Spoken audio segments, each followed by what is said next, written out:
So guys, അപ്പോൾ നമ്മുടെ കോപ്പറേജിന്റെ update ഇവിടെ എത്തിയിരിക്കുകയാണ്. നമുക്ക് എന്തായാലും നമ്മുടെ വേൾഡിൽ ഈ കോപ്പറേജിന്റെ സാധനങ്ങളൊന്ന് ട്രൈ ഔട്ട് ചെയ്യാം. സോ ഗൈസ്, അപ്പോൾ നമ്മൾ കുറെ കോപ്പർ കളക്ട് ചെയ്യാൻ വേണ്ടി ഇറങ്ങിയിട്ടുണ്ടായിരുന്നു കേവിലോട്ട്. അവിടെ നമുക്ക് ഇത്ര അയൺ കിട്ടിയിട്ടുണ്ട്, ഇത്രയും കോപ്പറും കിട്ടിയിട്ടുണ്ട്, ഈ ടോപ്പർ പോലെ ഇത്ര സാധനങ്ങൾ. നമുക്കത് എന്തായാലും സ്മെൽറ്റ് ചെയ്യാൻ നോക്കാം. താഴെ കൊണ്ടുപോയിട്ട് ഒരു സ്റ്റാക്ക് അയൺ എടുത്തേക്കാം ഗൈസ്. സോ ഗൈസ്, അങ്ങനെ നമ്മൾ ഒരു ഫർണസിൽ കോപ്പറും ഒരു ഫർണസിൽ അയൺ സ്മെൽറ്റ് ചെയ്യാൻ വെച്ചിട്ടുണ്ട്. നമുക്കിതെല്ലാം സ്മെൽറ്റ് ആവുന്ന നേരം കൊണ്ട് നമ്മുടെ ഷെൽഫ് ട്രൈ അടിച്ച് നോക്കാം ഗൈസ്.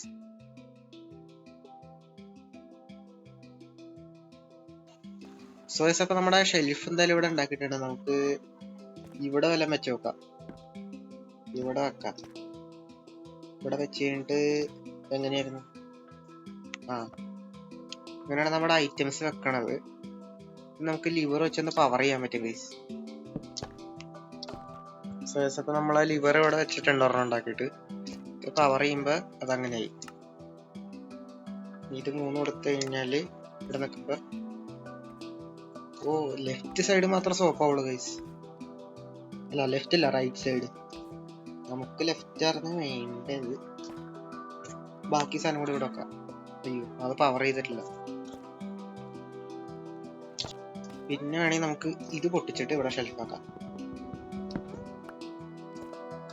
അയ്യോ,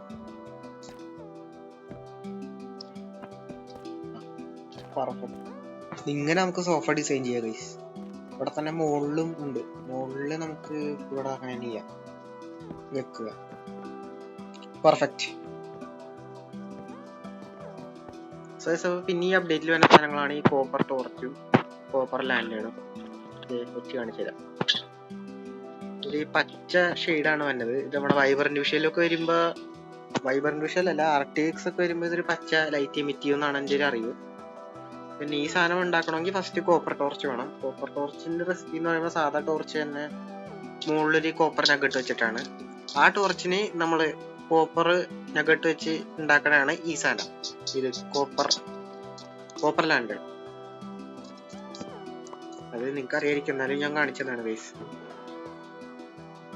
പിന്നെ നമുക്ക് ഈ ഷെൽഫേ ഒന്ന് മുകളിലോട്ട് പൊക്കി വെക്കാം. അതായത് നമ്മുടെ ഈ ബാക്കിയുള്ള ഈ സെറ്റപ്പ് ഒക്കെ ഇല്ലേ, ഇതൊക്കെ ഈ ഒരു ഹൈറ്റിലാണ് വന്നത്. അപ്പൊ ഇത് മാത്രം താഴ്ന്നിരുന്നു കഴിഞ്ഞാൽ ഒരു ഭംഗി ഉണ്ടാവില്ല. ഇത് കൂടെ വെച്ചേക്കാം. ഇപ്പൊ ഒരു ഹൈറ്റ് ആയിട്ടുണ്ട്. ഇനി നമുക്ക് പംകിൻ തപ്പി പോണം നമ്മുടെ കോപ്പർ കോണം സെറ്റ് ആകാൻ വേണ്ടി. പംകിൻ ഈ ഏരിയയിൽ എവിടെ കണ്ടതെന്ന് എനിക്ക് ഓർമ്മയില്ല, പക്ഷെ എവിടെ ഉണ്ട് ഗൈസ്. നമുക്ക് എന്തായാലും തപ്പിയിട്ട് വരാം.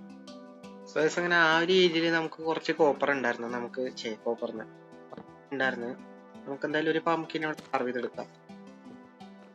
അത് നമുക്ക് എവിടെ വെച്ച് സ്പോൺ ചെയ്യണം? ഇവിടെ വെച്ച് സ്പോൺ ചെയ്യാം ഗൈസ്. അല്ല വേണ്ട, അവിടെ നമ്മൾ കയറി വന്ന ഭാഗം. നമുക്ക് ഇവിടെ വെച്ച് സ്പോൺ ചെയ്യാം. സ്പോണായി. കൊള്ളാതെ സാധനം. ഈ താഴെ പോയി. ഫോൾ ഡാമേജ് അടിക്കൂ. ഇത് വാതിലൊക്കെ തുറന്ന് കയറി പോകുന്നതാണ് എൻ്റെ ഒരു നിഗമനം. ഇപ്പൊ അങ്ങോട്ട് ഇറങ്ങി പോണം. പൊക്കോ എന്നാ കയറിയോ. എന്തായാലും നമ്മുടെ വീട്ടിലൊരു സാധനം ഇങ്ങനെ അങ്ങോട്ടും ഇങ്ങോട്ട് ഓടിക്കളിക്കാനായി. ഇനി നമുക്ക് അതിന്റെ ഉള്ളിൽ എന്തെങ്കിലും വെച്ച് നോക്കാം ഗൈസ്. എന്റെ ഒരു അറിവ് ശരിയാണെങ്കിൽ ഒരു 5 മുട്ടെടുക്കുക. അത് ഇതിൻ്റെ ഉള്ളിൽ വെച്ച് കഴിഞ്ഞാല് അത് തപ്പിയിട്ട് ഇതിന്റെ ഉള്ളിൽ വെക്കുമെന്നാണ് എൻ്റെ ഒരു നിഗമനം ഗൈസ്. അതെവിടെ ഓടിപ്പോയാ?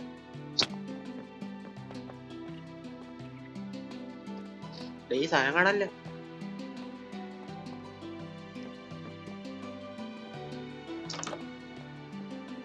അതിറങ്ങിപ്പോയെന്ന് തോന്നുന്നു ഗൈസ്.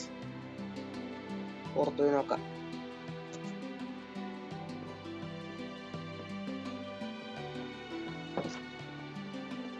ഇതിന്റെ അതേക്കണ്. പെട്ടിയിലുള്ളിൽ സാധനം വെച്ചിട്ടുണ്ട്. മര്യാദക്ക് പോയി വെച്ചോളണം. ഇന്നോട്ട് നീയാണ് ആ സ്റ്റോറേജിന്റെ ഇതിന്റെ ഉള്ളില് പണിയെടുക്കാൻ പോണത്, കേട്ടല്ല. പിന്നെ ഈ ഇവൻ മറ്റേ സാധാ കോപ്പറിന്റെ സാധനങ്ങൾ പോലെ തന്നെ ഓക്സിഡൈസ് ആവുമെന്നാണ് കേട്ടത്. ഓക്സിഡൈസ് ആയി കഴിഞ്ഞൊരു ലിമിറ്റ് കഴിഞ്ഞ് കഴിഞ്ഞാൽ ഇത് പിന്നെ സ്റ്റാച്ചു ആവും. ആ സാധനം നമുക്ക് പിന്നെ തിരിച്ചു കൊണ്ടുവരാൻ പറ്റും മറ്റേ ഈ ആക്സ് വെച്ചിട്ട്. അതിന്റെ അയ്യോ ഇവിടെ നിന്നെ അടിക്കാൻ ഉദ്ദേശിച്ചല്ല കേട്ടോ, സോറി. അങ്ങനെ അടിച്ചു കഴിഞ്ഞ് കഴിഞ്ഞാൽ അതിന്റെ ഒരു ഓക്സിഡൈസേഷൻ നമുക്ക് റിമൂവ് ചെയ്തിട്ട് തിരിച്ചു കൊണ്ടുവരാൻ പറ്റും. ഞാൻ സാധനം എപ്പോ പോയി പെട്ടിന്ന് എടുക്കാനാണ് അത് അവിടെ തന്നെ ഉണ്ടാ നോക്കട്ടെ.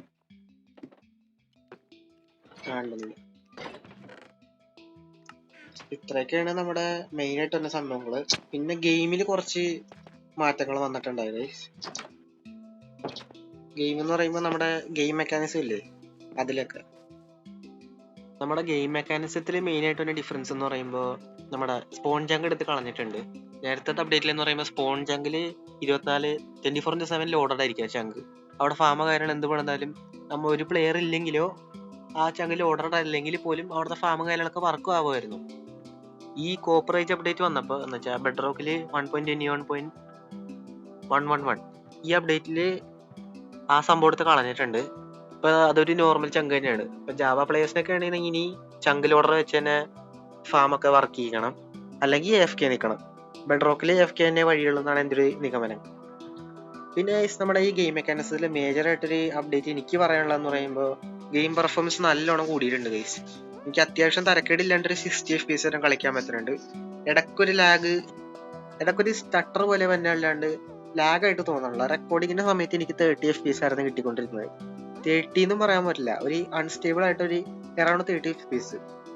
പക്ഷെ ഇപ്പൊ എനിക്ക് അങ്ങനെയല്ല, 60 FPS ഉള്ള റെക്കോർഡിങ്ങിൽ കിട്ടാറുണ്ട് ഗൈസ്. അതാണ് എനിക്ക് പറയാനുള്ളത്. അതെന്ന് പറയുമ്പോൾ എന്തോ എൻറ്റിറ്റീസിനെ റെൻഡർ ചെയ്യണ രീതി മാറ്റിയിട്ടുണ്ട്. അതുകൊണ്ട് തന്നെ ഇപ്പൊ നമ്മള് വലിയ വലിയ വില്ലേജർ ബ്രീഡറോ ട്രേഡിംഗ് ഹോളോ കാര്യങ്ങളൊക്കെ ഉണ്ടാക്കാനാണെങ്കിൽ പോലും നമുക്ക് അതേ ലാഗ് ഫീൽ ചെയ്യുന്നതാണ് എൻ്റെ ഒരു മനസ്സ് പറയണത്. അപ്പൊ അങ്ങനെ തന്നെ ആയിരിക്കട്ടെ ഗൈസ്. വീഡിയോ ഇഷ്ടപ്പെട്ടു കഴിഞ്ഞാൽ ലൈക്ക് ചെയ്യുക, ഷെയർ ചെയ്യുക, ചാനൽ സബ്സ്ക്രൈബ് ചെയ്യുക. അടുത്ത ആഴ്ച അടുത്തൊരു വീഡിയോ ആയിട്ട് കാണാം. ഇത് പിന്നെ ചെറിയൊരു വീഡിയോ എന്നറിയാം. അപ്പൊ നമ്മള് ഈ ആഴ്ച തന്നെ ചിലപ്പോൾ വേറെ വീഡിയോ കൂടി വരാൻ ചാൻസ് ഉണ്ടാവും ഗൈസ്. കാര്യം ഇത് ചെറിയൊരു വീഡിയോ ആണ്. So bye guys.